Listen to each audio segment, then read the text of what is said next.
thank you so much for being here and for also presenting at the 7th Annual Step Up Conference that's coming up on April 28th. And so you have a morning session from 9:45 to 11:45, and it's Power With, Not Power Over, Accountability and Action for White Women. I love that title. Oh, good. Thanks. I know it's kind of long. I like it though. So tell us a little bit about that session.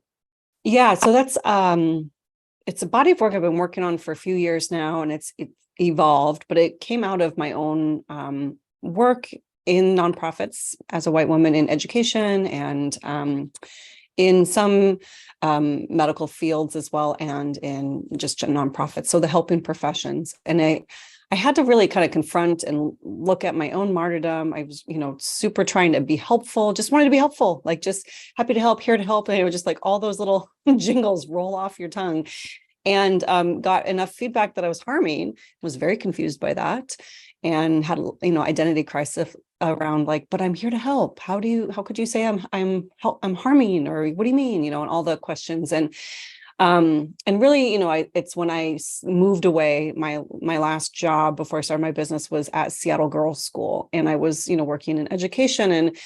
And once I stepped away from that, I had perspective on the impact I was having despite my best intentions. And so this idea of power with instead of power over comes from Mary Parker Follett. And she developed that adage and body of work in, like 50, well, I guess longer ago. I'm terrible. I should know exactly when. But anyway, her whole concept was around, in terms of in business, it was a management style of like having power with people rather than dominating. And so that it just really resonated with me and what I was trying to figure out, because I was being bulldozy and had my own white savior stuff, and, all the ways in which I was operating was power over.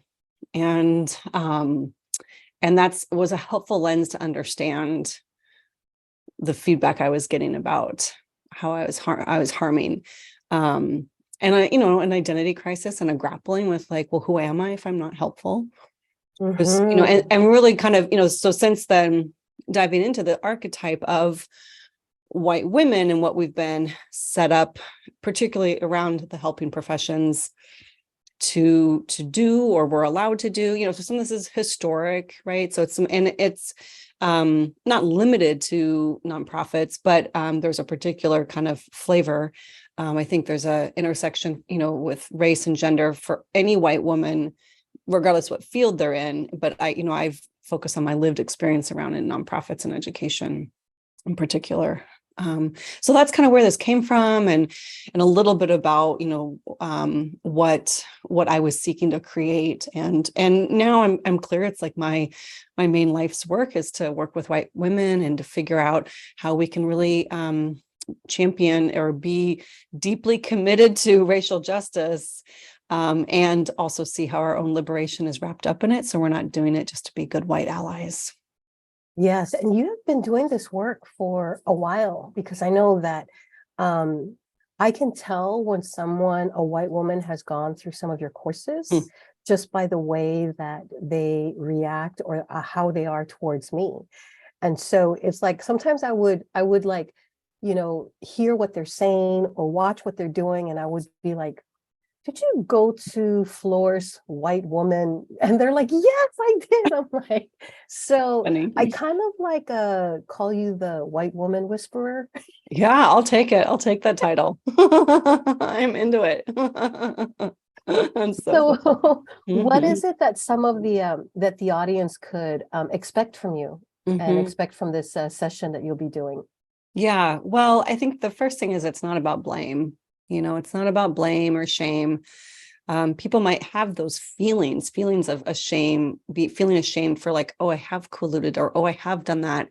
And, I will say, since this is a regional conference, I'll probably, I'll be bringing in a lot of my own lived experience, because I grew up in the Seattle area, and we have a particular flavor of even talking about this stuff, where naming can be experienced as blaming. Right. And so even starting there, like I'm going to name some stuff, and I'll base it in my experience. That's, so I'm not going to like, tell everybody what's wrong with them. In it, because that's where, it can get a little confusing, or people can feel defensive, or white fragility can come up. But that's not me, or I'm not like that. And so, the invitation will really be for folks to reflect on, well, what is your version, or what resonates with you, or where are your learning opportunities when reflecting on this content or this information. And so that's how I approach it in terms of teaching and pedagogy, and, kind of offering up a way to be honest. There's a level of honesty that's needed. And again, with our Pacific Northwest white communication norms, we can tend to dance around topics or be evasive.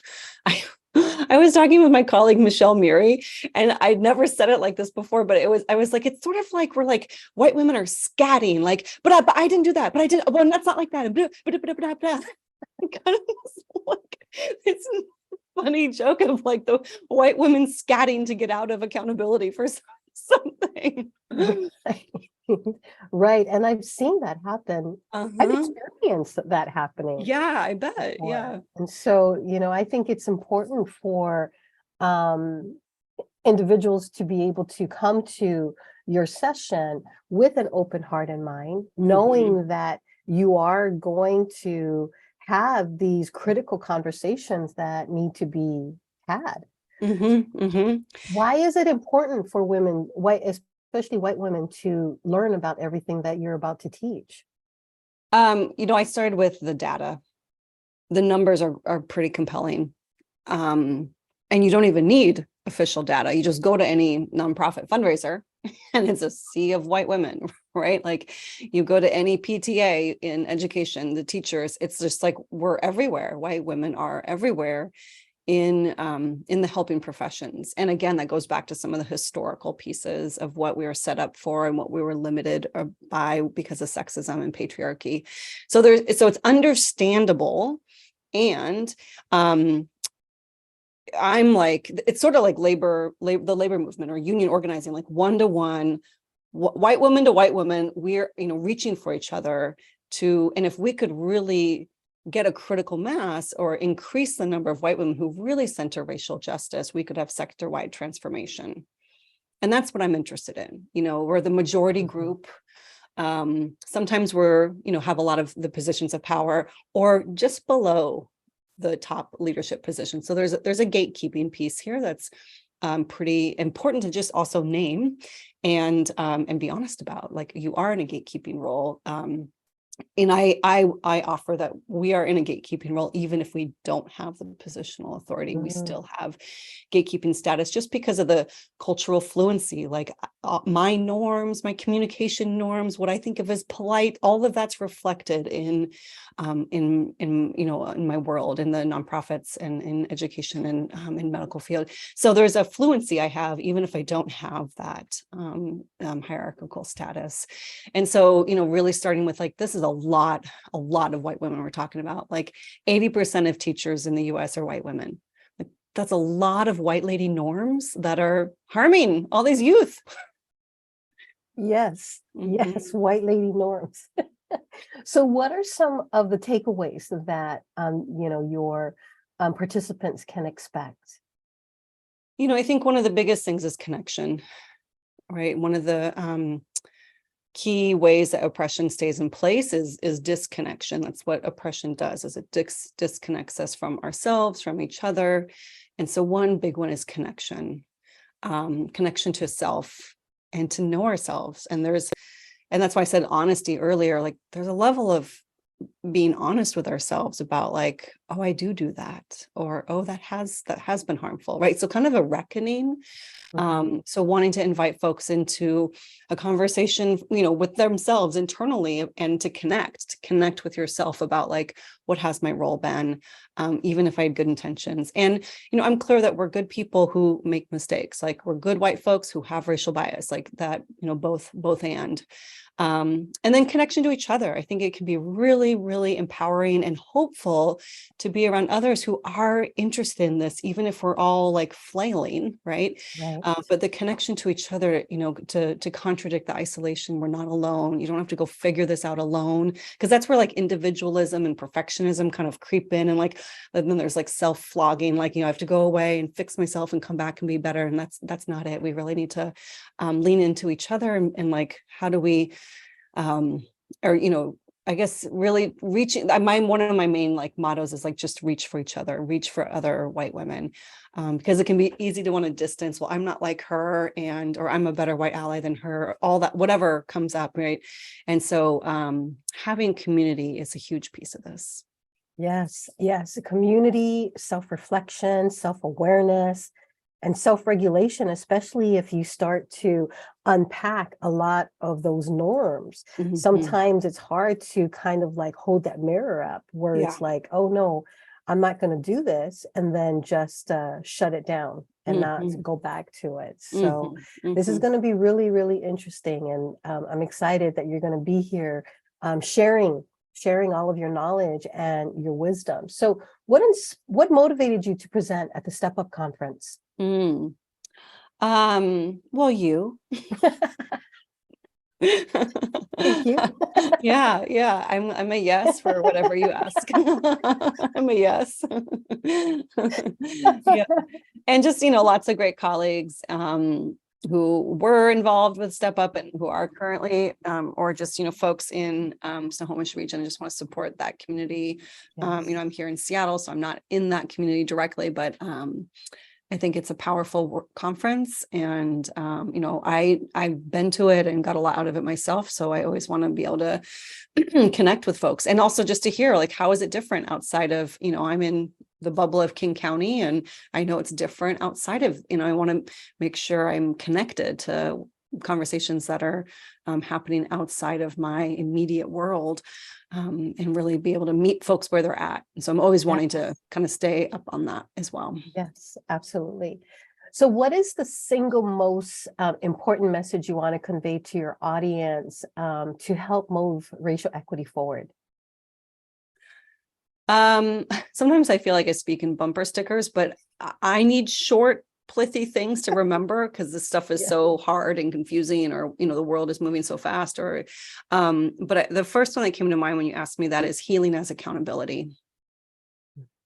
And so for us white folks to do our healing work, whatever that means, can look a myriad of ways, but do our healing work as a form of our accountability, so that because our stuff, meaning your bias or your white supremacy culture, whatever, it leaks out. It's always leaking out, right? We're always off gassing. We're off gassing our whiteness, whether we mean to or not, in a controlled way. So we need to go heal from it. And I do mean the word heal, right? There's a lot of unlearning and healing there, and because it was damaging to my soul and spirit to be indoctrinated with this stuff. Yes. And so it's like we need to heal from it. So healing as accountability. That's great. And it's like when we're able to heal ourselves, then we also can move towards healing collectively as well too. And we can't heal what we don't acknowledge, so we need to be able to acknowledge the harm that we've done, so that way we can move towards healing. And so that's great. Well, I'm excited to have you at the 7th annual Step Up conference on April 28th, and I'm sure, I've seen you present before, and I know you, and I know what you can bring. And so I'm excited. So to all the white women out there that's listening to this, come check out Fleur's session. That's going to be in the morning, 9:45 to 11:45. And I think you're going to be able to have a lot of takeaways. So thank you so much for being part of this interview, and we look forward to seeing you soon. Thanks for having me. Absolutely.